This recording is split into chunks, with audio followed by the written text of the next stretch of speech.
Youngers 101.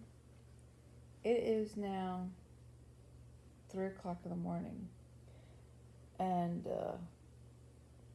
it's normal. I'm not like seriously ready in the morning, but I figure I'll YouTube when I YouTube. And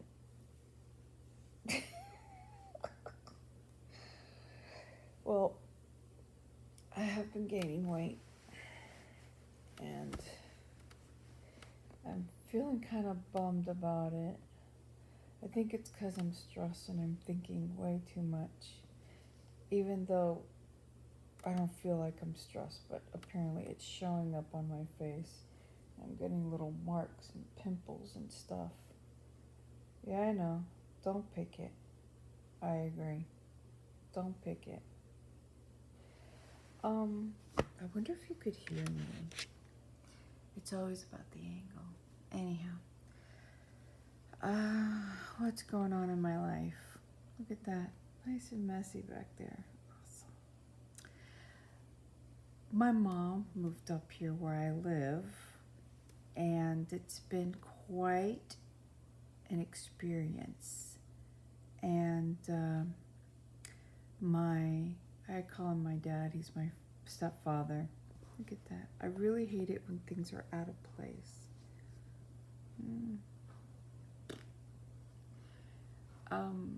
He has the late stages of Alzheimer and Parkinson's. So it's quite interesting. My mom does have someone that cleans the house, so it sort of cleans the house, so that's helpful. But at the same time, this lady does help her to lift up my stepfather to actually try to walk to his room, helping him. But I don't know if my mom is fully aware that he can't truly walk.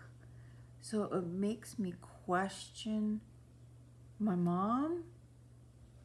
And elderly parents, you know what? They're always hopeful that their spouse will get better. So I guess it's like a denial that they're deteriorating. And that must be, to see my mom suffer and she's strong. And she tells you, no, I'm very strong. But then she has her bouts of crying, and she's watching her love just deteriorate. And at the point where he can't answer her all the time, and he confuses her to someone else, and it's hard. He declined real fast. 3 years ago, I was able to talk to him. He was fine. He was clear. He was walking. And now, 3 years later, all he can do is sit in a chair and watch cartoons. And they have to be nice cartoons, because if these cartoons hit each other or something, he feels like he's being hit.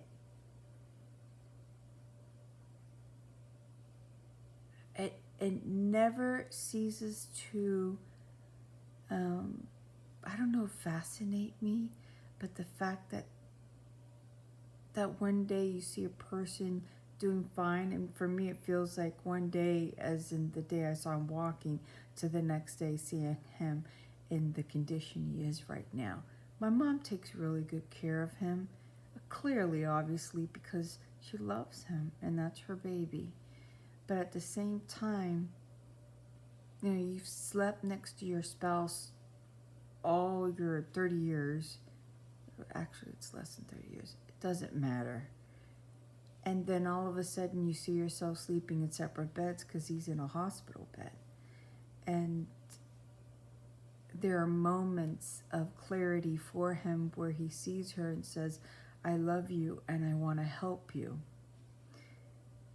And he says it because he really means it. And then in just a split moment, he forgets what he said, and he has a hard time sometimes to say things. He gets stuck in them.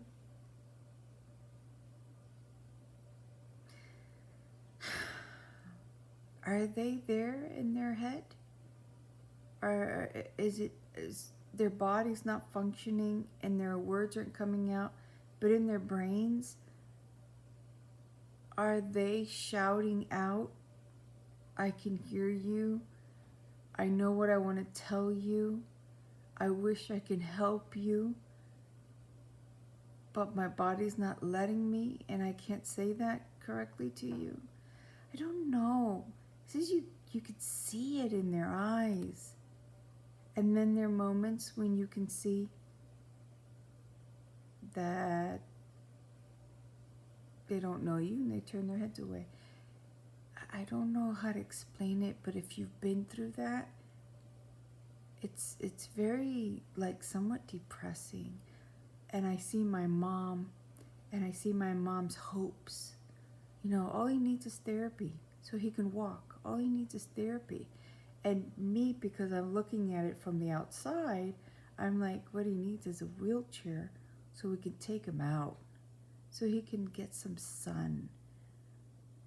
Because he's basically sitting in a chair half of the day, and then he's in a bed.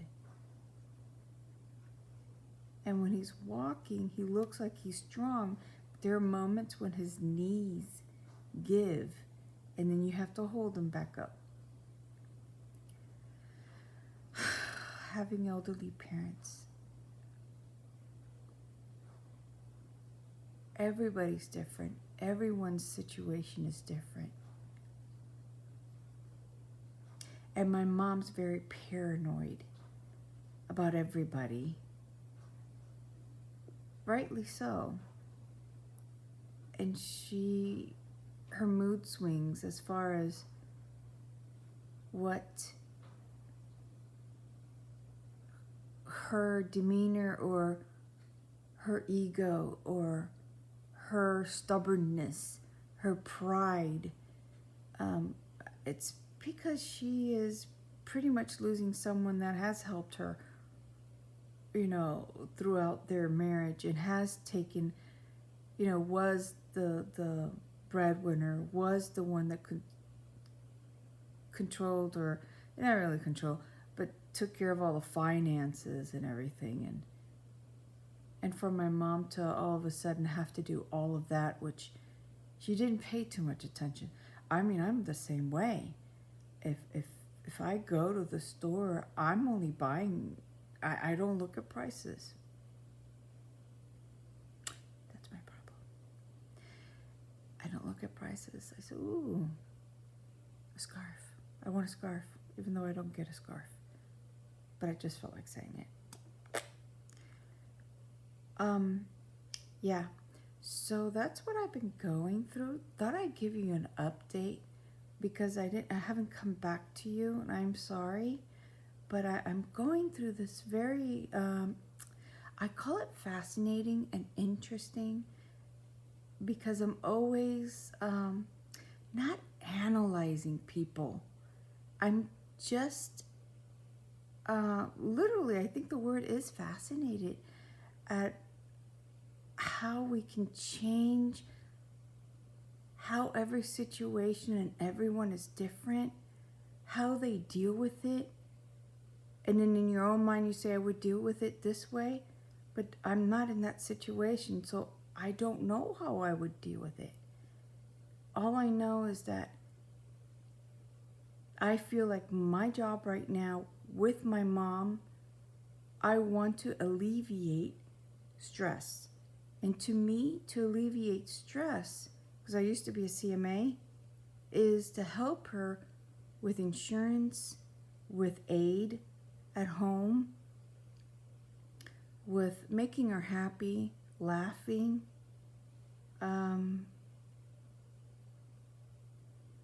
being there, supporting her when she cries, because she sits down next to him. And there are moments where, and I've seen this myself, there are moments where there are tears coming down his eyes. And she will ask him, why are you crying? And literally he does say, because I want to help you and I love you. He says it. And then there are times when I've sat there and I've heard my mom say, do you love me? And he won't answer. But it's not that he can't. It's not that he doesn't love her. It's just that at that moment he looks confused. He can't hug her because his arms, he doesn't have too much control. He has Parkinson's. So his hands, he basically spends the day scratching his fingers, or he'll scratch something on his arm because he thinks there's something there, or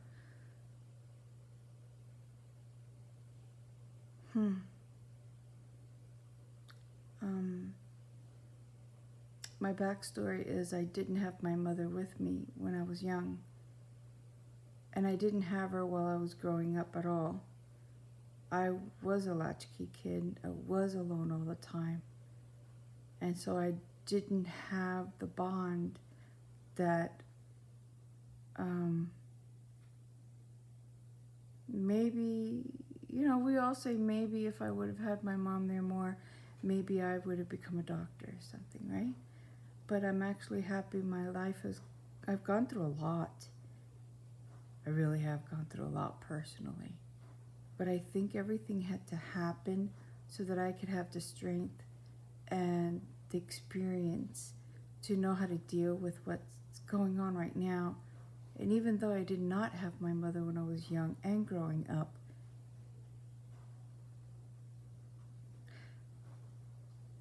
I'm actually happy that I could be her support, and I do love her. And my way of thinking about life is very light. It's not heavy. Right now she's going through a hard time, and I want her to laugh and cry. If she has to cry, she cries. And I'm like, you gotta go through it. You've gotta cry. If you've gotta cry, don't hold it back. This is not about pride. And I come up to him and I sit down and I talk to him. I say, do you know who I am? And he'll mention somebody else. I said, I'm Roxy. And he's like,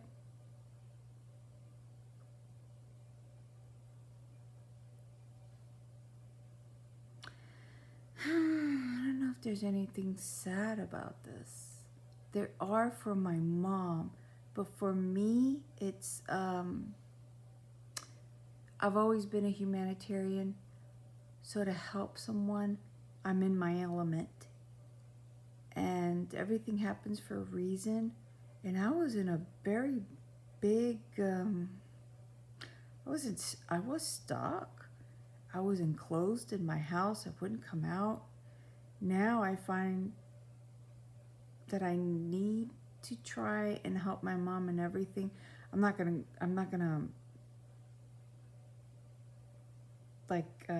give her all my energy. I am here. I'm able to spend time with her, and I'm okay with that. I want to make sure she's okay. I'm not depleting myself, or at least I don't think so.